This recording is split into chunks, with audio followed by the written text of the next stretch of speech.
Welcome to RS academy. ముందుగా ఈరోజు జరిగిన జాతీయ, అంతర్జాతీయ, ప్రాంతీయ మరియు ఇతర అంశాలను క్షుణ్ణంగా పరిశీలిద్దాం. ఏంటి సార్ ఈరోజు కరెంట్ అఫైర్లో అంటే ఒడిస్సా అడవుల్లో బ్లాక్ పాంతారస్ అంటే బ్లాక్ టైగర్గా పిలుస్తాం కదా, అది మనకి ఒడిస్సా అడవుల్లో కనబడడం జరిగింది. కాబట్టి దానికి సంబంధించిన సమాచారం ఏంటో చూద్దాం. దీనికి సంబంధించి మనకి డేటాను ప్రకటించారు. ఏంటి సార్ దీన్ని ఏమంటాం సార్ అంటే బ్లాక్ పాంతారస్ అనే పేరుతో పిలవడం జరుగుతుంది. ఇది ఎక్కడ కనబడింది సార్ అంటే మనకి ఒడిస్సా లేదా ఒడిస్సా అడవులలో ఇది కనిపించినట్లుగా మనకి ఏది సార్ అంటే principal of conservation of forest Sushant Nannad garu ఈ యొక్క వెల్లడించడం జరిగిందిగా చెప్పవచ్చు. అయితే పులుల గణన ఏర్పాటు చేసిన తర్వాత ఈ యొక్క ట్రాప్ కెమెరాలలో అంటే ఏంటి సార్ అంటే మనకి పులుల గణన అనేది ప్రారంభించారు. ఈ పులుల గణన ప్రారంభించిన తర్వాత పులుల గణన ప్రారంభం అయిన తర్వాత దీనికి సంబంధించిన సమాచారం అనేది మనకి ఆ పులుల గణనను కెమెరాల్లో ఇచ్చేస్తున్నారు. దాంట్లో భాగంగా ఏర్పాటు చేసిన ఈ ట్రాప్ కెమెరాలలో ఇవి కనిపించాయి అన్నట్టుగా చెప్పడం జరుగుతుంది మనకి. అయితే ఇది కనిపించడం మొదటిసారి కాదని గతంలో కూడా 2018లో ఛత్తీస్గఢ్ 2018లో సుందర్గఢ్ జిల్లా ప్రాంతంలో ఉన్న అడవుల్లో ఈ బ్లాక్ పాంథరస్ అనేది ఇదవ్వడం జరిగిందిగా చెప్పవచ్చు. మనకి టైగర్కి సంబంధించింది వచ్చింది కాబట్టి మనం చూద్దాము. ఈ టైగర్కి సంబంధించి మనకు డేటా చూడండి. ఇటీవల మధ్యప్రదేశ్లోనే అతిపెద్ద టైగర్ రిజర్వ్ను ఏర్పాటు చేయబోతున్నాము అని కేంద్ర మంత్రిత్వ శాఖ ప్రకటించడం జరిగిందిగా మనం చూసాం. దానితో పాటు ఈ టైగర్లు చూసుకుంటే భారతదేశంలో 70% కంటే ఎక్కువగా ఈ టైగర్లు మన భారతదేశంలోనే ఉండడం జరుగుతుంది. అయితే భారతదేశంలో మొత్తం కూడా టైగర్ రిజర్వ్లు 54 టైగర్ రిజర్వ్లు ఉన్నాయని కూడా మనం గతంలో తెలుసుకోవడం జరిగింది. అయితే ప్రతి సంవత్సరం కూడా జూలై 29ని మనము ఇంటర్నేషనల్ టైగర్స్ డేగా సెలబ్రేట్ చేస్తాం. అయితే పులుల గణన ప్రతి 2 సంవత్సరాలకు ఒకసారి every 2 years one time population census tigers అంటే పులుల గణన అనేది ప్రతి 2 సంవత్సరాలకు ఒకసారి జరుగుతుందని కూడా మనకి తెలుసు. కానీ కొంచెం జాగ్రత్తగా చూడండి. మనకి నెక్స్ట్ కరెంట్ అఫైర్ విషయానికి వెళ్ళిపోతే జీడిపిలో టాప్ గేర్ అంటే ఇటీవల చూడండి మన భారతదేశం సంబంధించిన జీడిపి గ్రాస్ డొమెస్టిక్ ప్రొడక్ట్కి సంబంధించిన డేటాను కొన్ని బ్యాంకులు వెల్లడించాయి. వాటికి సంబంధించిన డేటాను కూడా చూసాం. ఇటీవల ప్రకటించిన సాప్ ఈ భారతదేశం జీడిపి వృద్ధి గణనాలను తగ్గించడం అండ్ పెంచడం ఇలాంటి సంబంధించి భారతదేశానికి సంబంధించి జీడిపిని గత సంవత్సరం ఈ సంవత్సరం ఎంత అంచనా వేసాయో మనం ఒక లిస్ట్ కూడా చూసాం జస్ట్ 1 week బ్యాక్. కాబట్టి ఇలాంటి అంశాలు కొంచెం జాగ్రత్త చూడండి. కాబట్టి Q2 అనే దాంట్లో Q2లో భారతదేశం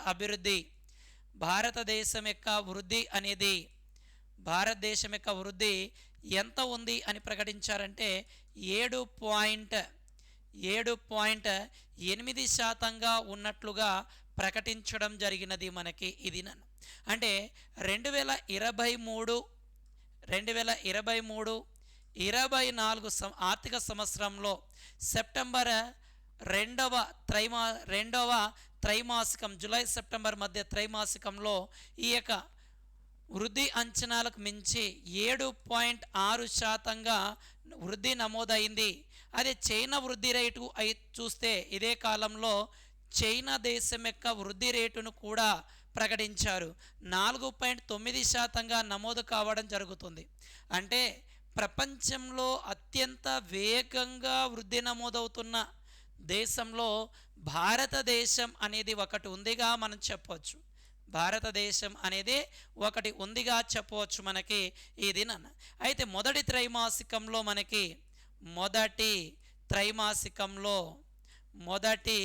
త్రైమాసికంలో భారతదేశం వృద్ధి 7.8% వృద్ధి నమోదైందని అదే రెండవ త్రైమాసికంలో భారతదేశం సంబంధించిన రెండవ త్రైమాసికంలో ఎంత సార్ అంటే 6.5% పరిమితం అయినట్టుగా చెప్పడం జరుగుతుంది. అదే వృద్ధి అంచనాలు 2022-23లో భారతదేశం యొక్క జీడిపి వృద్ధి రేటు 7.2%గా ఉండేది. అదే 2023-24లో భారతదేశం యొక్క జీడిపి వృద్ధి రేటు 6.5గా ఉంటుందని ఆర్బీఐ ద్రవ్య పరపతి కమిటీ అంచనా వేయడం జరిగింది.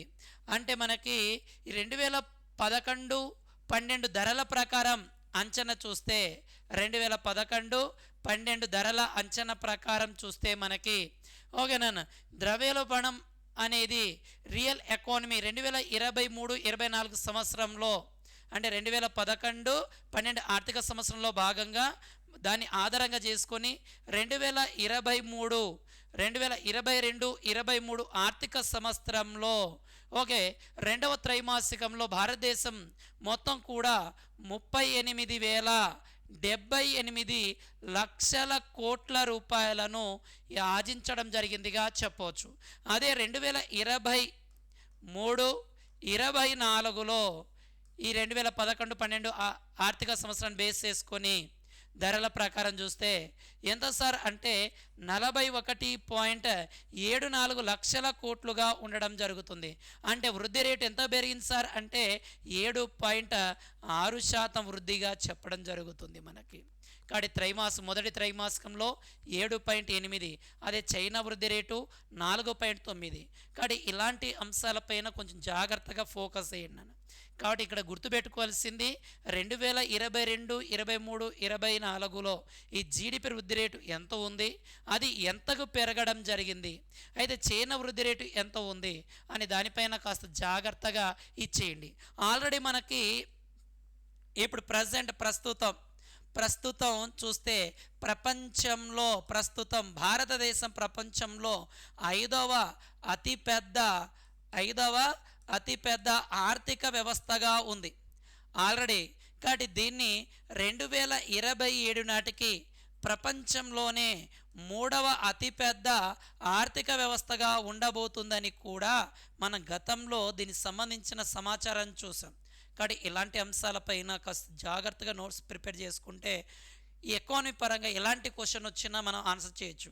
ఎందుకంటే ఇటీవల జరిగిన అన్ని రకాల ఎగ్జామ్లో ఏం చేశాడు సార్ అంటే ఈ యొక్క కరెంట్ ఎకానమీ ఏదైతే ఉందో ఈ కరెంట్ ఎకానమీ పైన ఎక్కువగా ఫోకస్ చేస్తున్నాడు. అక్కడ నుంచి క్వశ్చన్లు కూడా పడడం జరుగుతుంది. ఓకే, నెక్స్ట్ అంశం చూస్తే పేద దేశాలకు వాతావరణ మార్పుల నష్టపరిహారం అనేది మనకి ఇవ్వడం జరిగింది. ఓకే, మనకి ఆల్రెడీ యునైటెడ్ అరబ్ ఎమిరేట్స్ అంటే ఏది సార్ అంటే యుఏఈ. ఏది సార్ అంటే యుఏఈ. ఏది సార్ అంటే యుఏఈ, యునైటెడ్ అరబ్ ఎమిరేట్స్లో మనకి ఓకే వాతావరణానికి సంబంధించి యుఏఈలోని ఎక్కడ సార్ అంటే దుబాయ్. యుఏఈలోని ఈ యొక్క దుబాయ్ నగరంలో ఈ వాతావరణ మార్పుల పైన ఒక సదస్సు అనేది జరుగుతుంది. దీన్నే ఏమంటాం సార్ అంటే COP28 సమిట్ అనే పేరుతో పిలుస్తాం. అంటే ఈ COP28 సమిట్ అనేది మనకి భూమి యొక్క ఉష్ణోగ్రత ఏం చేయాలి సార్ అంటే 1.5 డిగ్రీల సెంటిగ్రేడ్కి భూ తాపాన్ని లేదా భూ ఉష్ణోగ్రతను పరిమితం చేయాలని లక్ష్యంగా పెట్టుకుంది. దానికి సంబంధించి మనకి ఏమైంది సార్ అంటే ఈ యొక్క COP21 సదస్సులో భాగంగా ఈ పేద దేశాల వాతావరణ ముప్పుల పరిహారాన్ని అందజేయాలి, నష్టపరిహారం భరించాలి అని చెప్పడం జరిగింది. కాబట్టి చూడండి మనకి ఈ నష్టాన్ని మాత్రం భరించాల్సి వస్తుంది. అందుకే వాటికి పరిహారం చెల్లించాలన్న ప్రతిపాదన COP28లో ఆమోద ముద్ర వేయడం జరిగింది.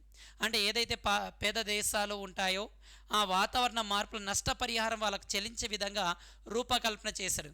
దీంట్లో భాగంగానే ప్రైమ్ మినిస్టర్ నరేంద్ర మోడీ గారు ఈ COP21 COP28 సదస్సుకి భారతదేశం తరపున ఈ యొక్క హాజరవ్వడం జరిగింది ఈ COP28 సదస్సుకి. కాబట్టి డైరెక్ట్ క్వశ్చన్ ఎలా అడుగుతాడు సార్ అంటే COP28 సదస్సులో ఏ దేశాలకి నష్టపరిహారం చెల్లించాలని ఆమోద ముద్ర వేశారంటారు. లేదా ఇంకో క్వశ్చన్ ఏమడుగుతాడు, COP28 సదస్సుకి హాజరైన భారతీయ దేశం చెందిన వ్యక్తి ఎవరంటారు. ఓకే, కొంచెం జాగ్రత్తగా ఇలాంటి అంశాలు చూడండి. నెక్స్ట్ దాతృత్వ హీరోల్లో భారతదేశం చెందిన నిలేఖని అండ్ కామంత్. అంటే ఫోర్బ్స్ ఆసియా జాబితాల లిస్ట్లో భారతదేశం చెందిన 2 వ్యక్తులు తమ ప్లేస్ని దక్కించుకోవడం జరిగింది. ఏంటి సార్ అంటే ఫోర్బ్స్ ఏషియా లిస్ట్లో భారతదేశం చెందిన ఇన్ఫోసిస్ వ్యవస్థాపకుడు అయిన ఇన్ఫోసిస్ సహ వ్యవస్థాపకుడైన నందన్ నీలేఖని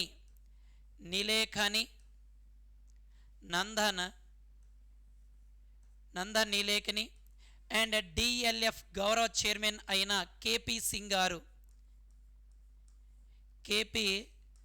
సింగ్ గారు మనకు ఉండడం జరుగుతుంది. ఓకే, కేపీ సింగ్ గారు అండ్ జిరోఫదా వ్యవస్థాపకుడైన నిలేక్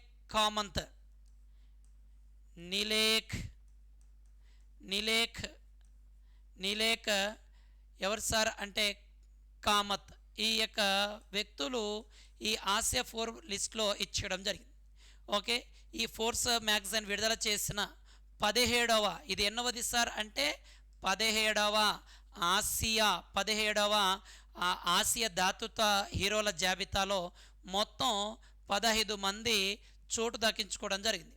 దాంట్లో భాగంగా ఇక్కడ మనకు చూసుకుంటే నందన్ నీలేఖని గారు, దాని తర్వాత కేపీ సింగ్ గారు, నిలేక్ కామత్ గారు వీళ్ళ ఏంటి సార్ అంటే చోటు లభించడం జరిగింది. అంటే దాతృత్వ హీరోల్లో అంటే సేవల గుర్తుగా వాళ్ళు ఎంతో అంత డొనేట్ చేయడం జరుగుతుంది. ఆ దాతృత్వ హీరోల్లో మనకు 3 వ్యక్తులు రావడం జరిగింది. కాబట్టి కొంచెం జాగ్రత్తగా వీళ్ళ పేర్లను రాసుకోండి. నెక్స్ట్ కరెంట్ అఫైర్ విషయానికి వెళ్ళిపోతే ఏపీలో తగ్గిన నిరుద్యోగ రేటు అని మనకి ఇవ్వడం జరిగింది. కాబట్టి దీనికి సంబంధించిన సమాచారం జాగ్రత్త చూద్దానన్న, ఎందుకంటే ఇలాంటి అంశాలపైన గతంలో మనకి ఎగ్జామ్ పాయింట్ ఆఫ్ వ్యూలో రావడం జరిగింది. కాబట్టి ఒకసారి నీట్గా చూద్దాం దీనికి సంబంధించిన అంశాన్ని. ఓకే, కాబట్టి మనకి నిరుద్యోగం 2022-23లో 2018-19లో ఓకే ప్రతి 1000 మందికి గ్రామాల్లో 45 మంది ఉండేవాళ్ళు. గ్రామాల్లో ప్రతి 1000 మందికి 45 మంది ఉండేవారని చెప్పడం జరిగింది. అదే 2022-23లో ప్రతి 1000 మందికి 33 మంది మాత్రమే ఉన్నారని చెప్పడం జరుగుతుంది. అదే మనకి 2018-19లో ఇదేంటి సార్ అంటే పట్టణాలలో, ఇదేంటి సార్ అంటే గ్రామాల్లో. కాబట్టి ఈ పట్టణాల్లో మనకు చూసుకుంటే 2018 అండ్ 2019 మధ్య నిరుద్యోగులు ఎంతమంది ఉన్నారు? ప్రతి 1000 మందికి కూడా ఎంతమంది ఉన్నారు సార్ అంటే 73 మంది ఉండేవాళ్ళు. అదే 2022 అండ్ 23 మధ్య ఎంతమంది ఉన్నారు సార్ అంటే 65 మంది మాత్రమే ఉండడం జరుగుతుందిగా చెప్పవచ్చు మనకి. కాబట్టి దీనికి సంబంధించిన గణాంకాలు మనకి నీట్గా ప్రకటించాను నాన్న. కాబట్టి ఇక్కడ చూడండి 2018-19లో గ్రామీణ నిరుద్యోగులు పురుషుల్లో 49 మంది ఉంటే, పురుషుల్లో మనకి 2018-19లో పురుషులు మేల్స్లో ఎంత సార్ అంటే 49 మంది ఉంటే, అదే ఉమెన్స్లో 39 మంది ఉండేవాళ్ళు. ఇది ఎక్కడ సార్ అంటే గ్రామాల్లో. అదే పట్టణాల విషయానికి వస్తే పట్టణాలు మేల్ అండ్ ఫీమేల్, ఈ మేల్ అండ్ ఫీమేల్ విషయానికి వస్తే పట్టణాల్లో 62 మంది పురుషులు ఉంటే అండ్ స్త్రీలు 102 మంది ఉండేవాళ్ళు. అదే 22 అండ్ 23 సంవత్సరానికి ఈ మేల్స్ అండ్ ఫిమేల్స్ విషయానికి వస్తే, ఓకేనా, ఈ మేల్స్ అండ్ ఫిమేల్స్ విషయానికి వస్తే గ్రామాలలో మేల్స్ 35 మంది ఉంటే స్త్రీలు 30 మంది ఉండేవాళ్ళు. అదే పట్టణాల విషయానికి వస్తే ఈ యొక్క పురుషులు 60 మంది ఉంటే 75 మంది ప్రజెంట్ ఉన్నారు అని చెప్పడం జరుగుతుంది. కాబట్టి ఈ రెండు డేటాను కాస్త జాగ్రత్తగా రాసుకున్నాను ఇక్కడ చెప్పింది. ఎందుకంటే మనకి అధికారిక గణాంకాలు కాబట్టి దానికి సంబంధించి మనకి రావడానికి ఆస్కారం ఉంది, డేటా ఇచ్చాడు కాబట్టి. ఎందుకంటే ఏ గవర్నమెంట్ సంబంధించిన లిస్ట్ రిలీజ్ చేసినప్పుడు దానికి సంబంధించిన వాటి మనం నీట్గా రాసుకుంటే ఏదైనా ఇది అవుతుంది. ఓకే, నెక్స్ట్ కరెంట్ అఫైర్కి వెళ్ళిపోదాం. అమెరికా దౌత్యవేత్త హెన్రీ కిస్సింజర్ మరణం. ఇతని గురించి తర్వాత చూద్దామన్న మనం.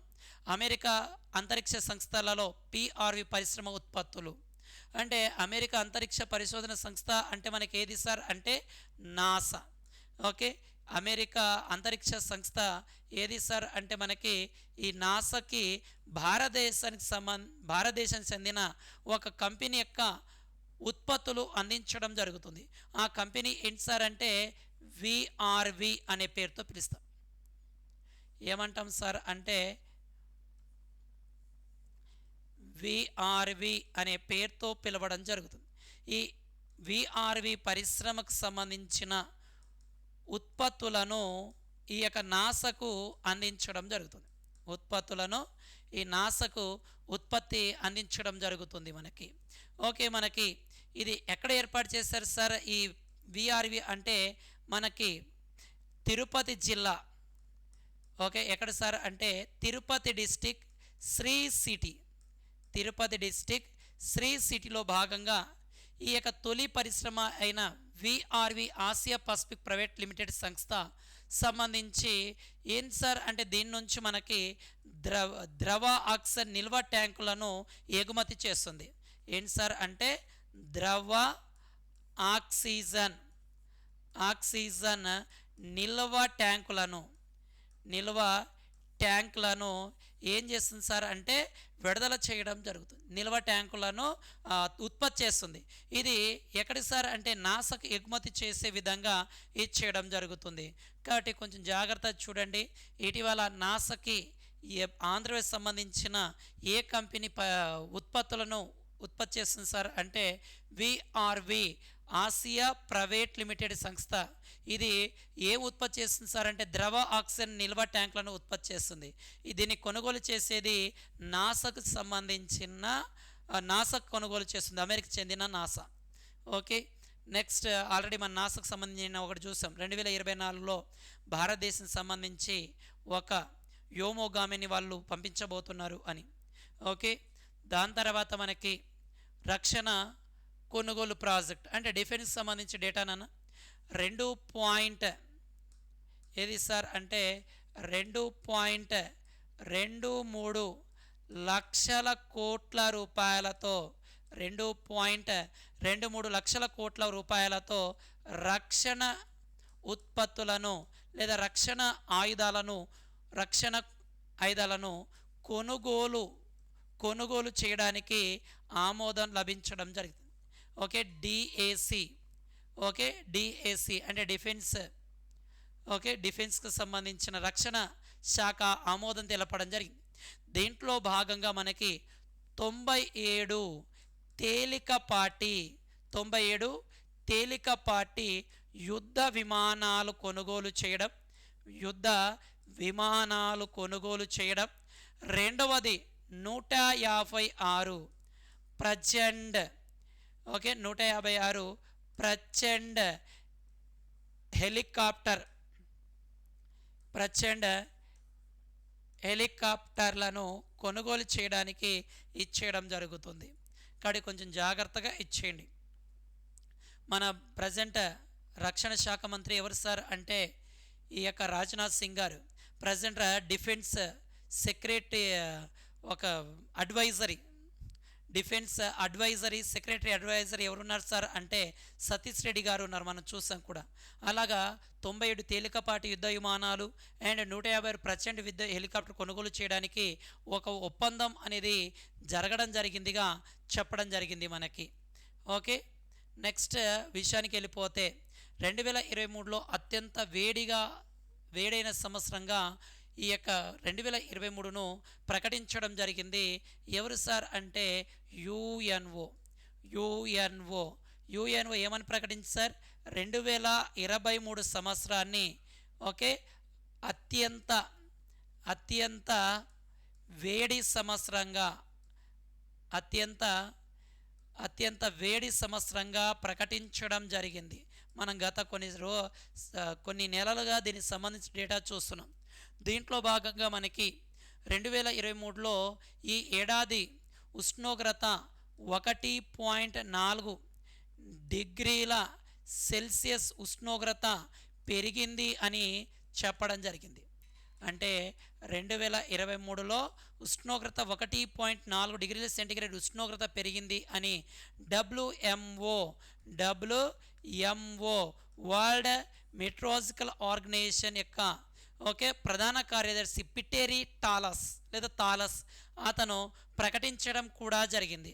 అయితే వచ్చే నాలుగేళ్లలో అంటే ఇంకో 4 సంవత్సరాలలో వచ్చే 4 సంవత్సరాల్లో 1.5 డిగ్రీ సెల్సియస్ ఉష్ణోగ్రత నమోదయ్యే వీలుగా ఉందని చెప్పడం జరిగింది. ఇందాకే చూసాం కాప్ 28 సదస్సు ఎక్కడ జరుగుతుంది సార్ అంటే యుఏఈలోని దుబాయ్లో జరుగుతుంది. దాంట్లో ఈ యొక్క వాతావరణ మార్పుల కారణంగా ఏవైతే పేద దేశాలు ఉంటాయో వాటికి నష్టపరిహారం అనేది చెల్లించాలి అని కూడా అనౌన్స్మెంట్ చేయడం జరిగింది. ఓకే, దీనికి భారతదేశం తరపున నరేంద్ర మోడీ కూడా హాజరయ్యాడని కూడా మనం చెప్పుకున్నాం.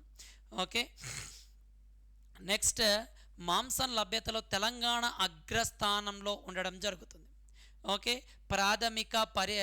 ప్రాథమిక పశు పోషణ గణాంకాల ప్రకారం okay basic animal husbandry statistics report 2023 ఏది సార్ అంటే basic animal husbandry statistics 2023 report ప్రకారం ఓకేనా రిపోర్ట్ ప్రకారం దేశంలో మాంసం లభ్యతలో తెలంగాణ మొదటి స్థానంలో ఉండడం జరుగుతుంది. అదే కోడిగుడ్ల తలసరి లభ్యతలో కోడిగుడ్ల తలసరి లభ్యతలో ఫర్ క్యాపిటల్ తలసరి లభ్యతలో 2వ స్థానంలో ఉండడం జరుగుతుంది, సెకండ్ ప్లేస్. అదే కోడిగుడ్ల ఉత్పత్తిలో 3వ స్థానంలో ఉన్నట్లుగా ప్రకటించడం జరిగినది. కాబట్టి ఇప్పటికే కొన్ని రకాల పథకాలను తెలంగాణ రాష్ట్రం అమలు చేయడం కూడా జరుగుతుంది కదా. దీంట్లో భాగంగా తెలంగాణలో చూడండి గొర్రెల పంపిణీ కార్యక్రమం కూడా గతంలో జరిగింది. గొర్రెల పంపిణీ కార్యక్రమం. ఈ గొర్రెల పంపిణీ కార్యక్రమంలో ఇప్పటి వరకు 1.28 కోట్ల గొర్రెలను పంపిణీ చేయడం జరిగింది తెలంగాణ. దాంట్లో ఈ యొక్క పౌలట్రీ రంగంలో కూడా 1500 కోళ్ళ ఫారంలతో పురోగతి కూడా సాధించడం జరిగింది. దేశంలో ప్రతి వ్యక్తి సంవత్సరానికి 7 నుంచి 10 కిలోల మాంసం తింటున్నాను. దేశంలో ప్రతి వ్యక్తి కూడా సంవత్సరానికి సగటున 7.7 నుండి 10 కేజీల 7.10 కేజీల మాంసాన్ని లభ్యమవుతుంది. తెలంగాణలో అత్యధికంగా 28.51 లభించడం జరుగుతుంది కాబట్టి కొంచెం జాగ్రత్తగా చూడండి. ఇక్కడ నుంచి అంశాల నుంచి ఖచ్చితంగా ఎగ్జామ్ పాయింట్ ఆఫ్లో ఇది అవుతుంది. అదే దేశంలో ప్రతి వ్యక్తికి ఏటా 459 ఉంటే తెలంగాణలో 423 గ్రాములు, దేశంలో 230.68 మిలియన్ టన్నులు. ఓకే, ఇలాగ ఉత్పత్తి సామర్థ్యం కూడా పెరగడం జరిగింది. కాబట్టి కొంచెం జాగ్రత్తగా దీన్ని నీట్గా రాసుకోండి. ఓకే, దాని తర్వాత వాయు కాలుష్యం కారణంగా భారతదేశంలో ఏటా అంటే ప్రతి సంవత్సరం 21 లక్షల మంది మరణిస్తున్నారు అని ప్రకటించడం జరిగింది. అంటే ఈ యొక్క వాయు కాలుష్యం ఏదైతే ఉందో, వాయు కాలుష్యం, ఈ వాయు కాలుష్యం ఏదైతే ఉందో, ఈ వాయు కాలుష్యం ప్రతి సంవత్సరం కూడా 21.8 లక్షల మంది మరణిస్తున్నారు అని ఈ యొక్క డేటాను ప్రకటించారు భారతదేశంలో వాయు కాలుష్యం కారణంగా. దీనికి సంబంధించి మనకి ఈ యొక్క జర్మనీకి సంబంధించిన శాస్త్రవేత్తలు, కెమిస్ట్రీ శాస్త్రవేత్తలు ప్రకటించడం జరిగినది మనకి ఇది నన్న. అయితే మనకి ఈ యొక్క పరిశ్రమలు, విద్యుత్ రంగం వంటి రంగాల్లో శిలాధార ఇంధనాలు జరుగుతున్న వాయు కాలుష్యం వలన ప్రపంచవ్యాప్తంగా మరణిస్తున్న వాళ్ళు 51 లక్షల మంది మరణిస్తున్నారు అని చెప్పడం జరుగుతుంది. అయితే మనకి ఆరు బయట జరుగుతున్న కాలుష్యాల కారణంగా దీంట్లో రకరకాల వాయు కాలుష్యం చోటు చేసుకున్నాయి. దీంట్లో భాగంగా మనకి 83 లక్షల మరణాలు లభ్యమయ్యాయి. అంటే దాదాపుగా 61% ఇదే, 61% వివిధ రకాల ఇదని జరిగాయి అని చెప్పడం జరుగుతుంది. దీంట్లో భాగంగా చైనాలో మనకి ఎక్కువగా అత్యధికంగా ఏ దాంట్లో సార్ అంటే చైనాలో ఏకంగా 24.4 లక్షల మంది, తర్వాతి స్థానంలో భారత్ 21.8% ఓకే ఉండడం జరుగుతుంది.